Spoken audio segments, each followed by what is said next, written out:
เอาพาเป็นกำลังเพลงเราซื้อด้วยพ่อเนาะ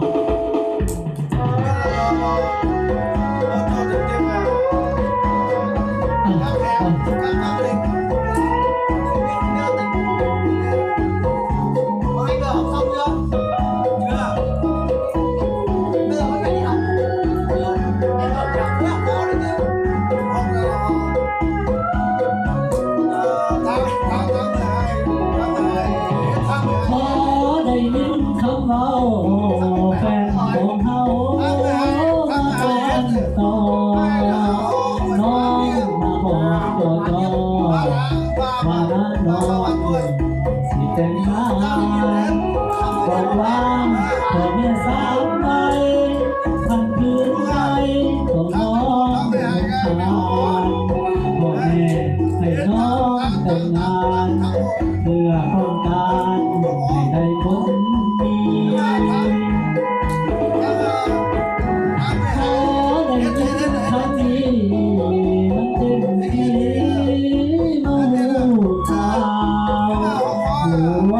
ตัวเจ้ามาเฝ้าเป็นคนดีบ่หูกันได้หมดหัวใจเมื่อเพื่อนกันดีเป็นลมเป็นมาทันทีเพื่อบ่มีชีวิตน้อง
สิลมสิตา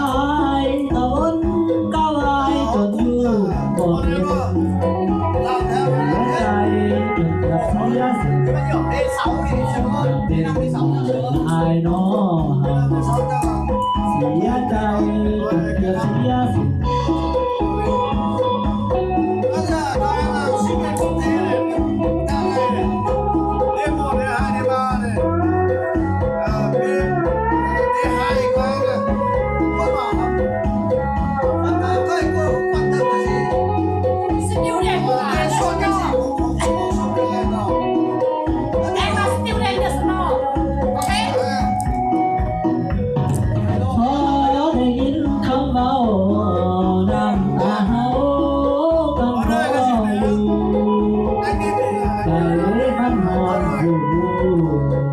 ก็เคยหู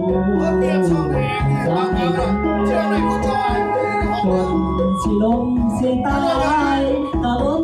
กายจนอยู่บ่เป็น